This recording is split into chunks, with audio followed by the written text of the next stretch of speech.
my shame when I call your name. So please don't set me free. I'm as heavy as can be. Once upon a time, there was a not-so-little girl. Life had become less than pleasant for her, and she wished she was somewhere else. Then, one day, she remembered a game by the name of Rule of Rose.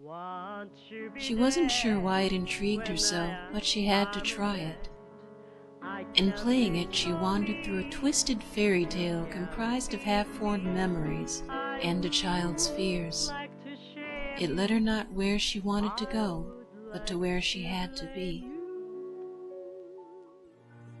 Hello, I'm her memory of what the game is like. She'll cover mechanics and trivia, and I will cover the story sense.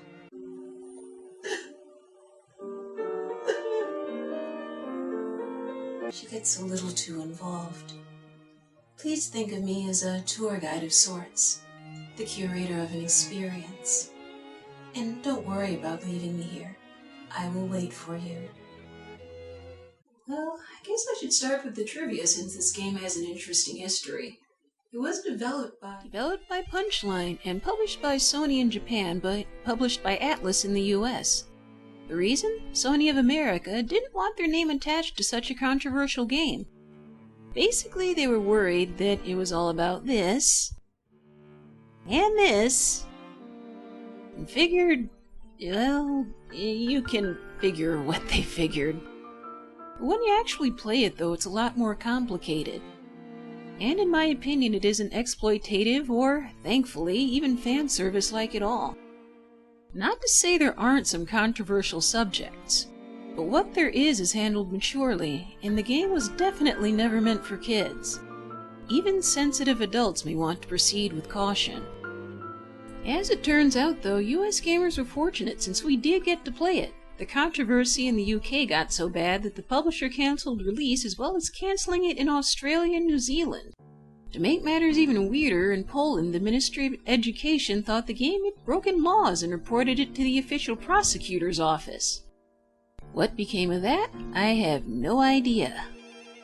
The general plot is that you're a 19-year-old girl named Jennifer who, through an odd set of circumstances, finds herself in a world ruled by children. And I don't mean the sweet, innocent types that adults tend to see in their memories. These kids are petty, selfish, cruel, and dangerously short-sighted, just like real kids often are. And Jennifer has to live by their rules, or... If you don't, I'll kill you. You get the impression she's trapped in a nightmare. And maybe she is. Would you like to know more? Have patience, please, as good things come to those who wait. You see, this game does have certain flaws, but I have little room for them here, as they tend to fade quickly from memory in the minds of devoted players.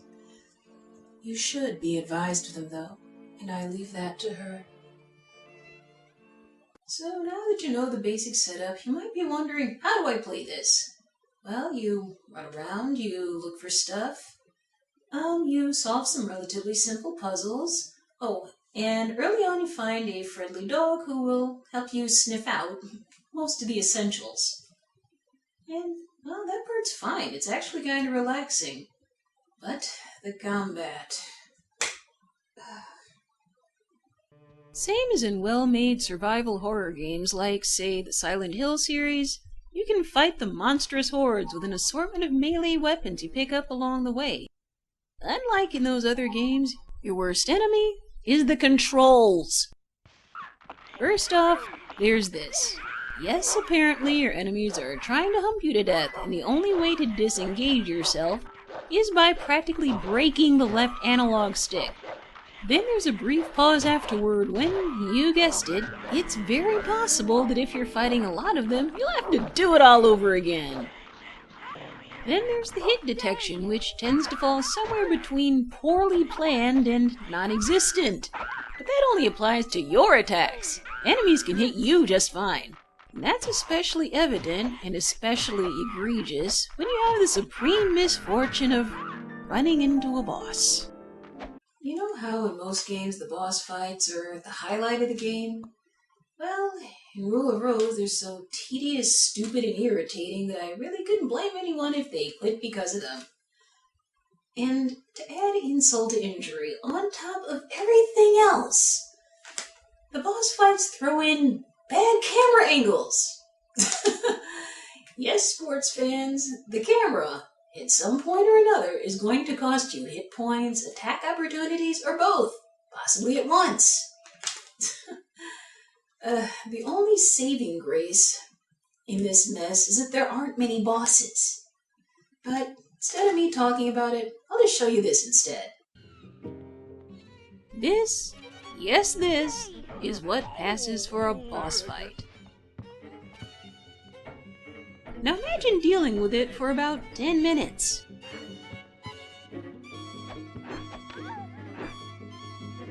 And yes, Jennifer stays down that long whenever she's knocked back. What's she doing? Playing dead? And this here. Oh, this here is sheer torture. If you're lucky, you'll be done in less than an hour. Yes, an hour. And the most controller-throwing aspect is when you get stuck in a puddle of puke. Yes, puke. And can't get out. Because the controls go spastic and won't let you. More than anything, this battle makes me wonder if they even play-tested the game. I mean, it seems like someone would have said, you know, this is really annoying and it isn't fun at all. Can't we at least make it shorter so that people won't rage quit the game halfway through? Sadly, no one did. So, a game with a terrible combat system decides to make things even worse by forcing you into long, drawn-out, aggravating battles. Genius! Now, personally, I think it would have been much, much better if you could beat the bosses by, say, solving puzzles or tricking them in some way, but what do I know? To me, the real shame here is that the bad gameplay scared off lots of people. And even some who wanted to give it a try, well, they probably quit out of frustration.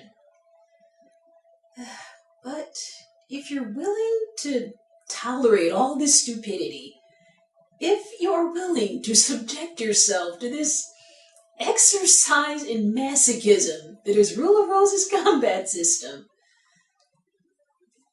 you endure it to the end, I have to say that, for me at least, it was totally worth it. Because there comes a point when it all comes together and all the strangeness, well, most of it at least, begins to make perfect, terrible sense. Like here, where the game begins. When you see it for the first time, it all seems a bit nonsensical. Then you progress and realize it resembles a child's drawing, perhaps like an airship is seen through a child's eyes. My name is Joshua. And this. I will serve you, princess. Just kiss me, please. It isn't what you might think it is at first. Once you know the truth, that scene will break your heart. The themes in Rule of Rose are so intricate that fans often find themselves thinking about them long after the game is over. Rule of Rose Mysteries is a good place for such fans to gather, as its devoted webmaster Poker Nemesis is always coming up with new observations and theories.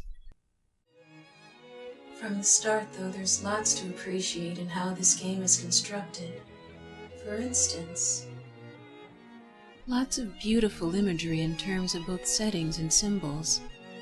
These are your surroundings for most of the game, and listen to the music.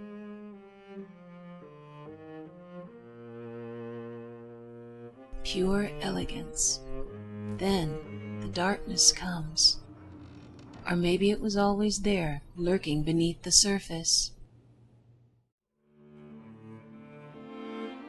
Also, you may notice that the game presents itself like a fairy tale. Jennifer is cast as the poor unlucky girl, surrounded by princes and princesses who she seeks to impress. Diana, known throughout the game as the strong-willed princess. Meg, the wise-looking princess. Wendy, the lonely princess. And others. And of course, the mysterious prince who makes Jennifer play her part. Although he seems pointlessly cruel at first, there's a reason he's acting this way. Like me, he's a keeper of memories, and he wants Jennifer to find hers. In fact, if you were wondering exactly what this game is about, that would be my answer. Rule of Rose is about memories and how valuable they are, as well as how time and circumstance can soften and change their colors.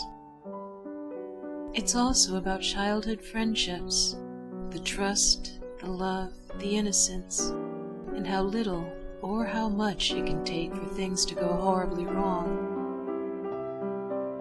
And finally, it's about growing up and being forced to realize what truly matters most.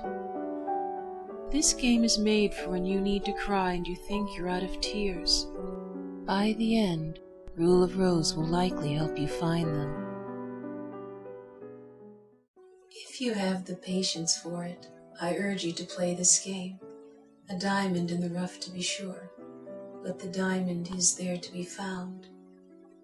For once you've aided Jennifer in recovering her lost memories, this tale, so harsh and bittersweet, is sure to haunt your own.